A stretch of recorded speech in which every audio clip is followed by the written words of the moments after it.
শায়না আমিন, যার নাম শুনলেই মনে পড়ে যায় 2011 সালে মুক্তিপ্রাপ্ত এক জীবনে এত প্রেম পাবো কোথায় শিরোনামের গানটির কথা। সেই গানে অভিনয় করে রাতারাতি দর্শকপ্রিয়তা পান তিনি। খুব স্বল্প সময়ের ক্যারিয়ারে হাতে গোনা কয়েকটি কাজ করেছিলেন শায়না। এরপর আর তাকে দেখা যায়নি ছবির অঙ্গনে।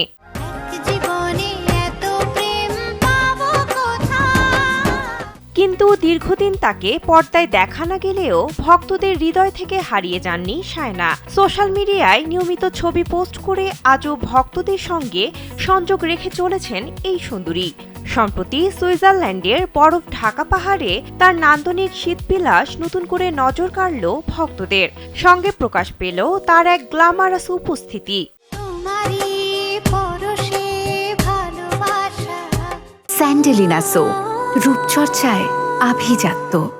নিজের সোশ্যাল হ্যান্ডেল ফেসবুকে শীত স্পেশাল কিছু ছবি প্রকাশ করেন শায়না আমিন, যা ভাইরাল নেট দুনিয়ায়। প্রকাশিত সেসব ছবিতে দেখা যায় নীল আকাশের নিচে শুভ্র বরফে ঢাকা পাহাড়ের পাদদেশে উজ্জ্বল হলুদ রঙের উলের পোশাক পরে দাঁড়িয়ে আছেন তিনি। খোলা চুলে তার মিষ্টি হাসি আর প্রাণবন্ত ভঙ্গি যেন চারপাশের প্রাকৃতিক সৌন্দর্যকেও তখন হার মানায়। तुमको पाया है तो जैसे खोया हूँ। শেয়ারকৃত সেই ছবির ক্যাপশনে অভিনেত্রী লিখেছেন, শীতে পাহাড়ের সৌন্দর্যে হারিয়ে গেছি। আর এদিকে তার এই স্নিগ্ধ রূপ দেখে মুগ্ধ হয়েছে তার হাজারো ভক্ত।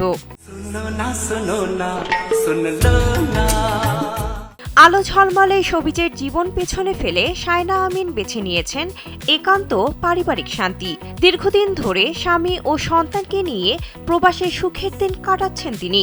বছর খানেক আগে দেশে ফিরলেও তখনই স্পষ্ট করে জানিয়ে দিয়েছিলেন অভিনয়ে ফেরার তার কোনো পরিকল্পনা আপাতত নেই।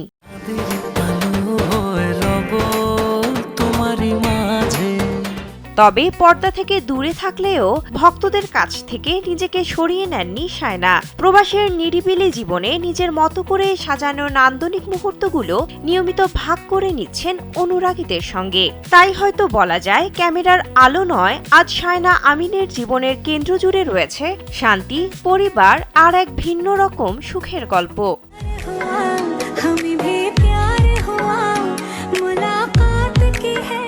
বিনোদন ডেস্ক, কালবেলা।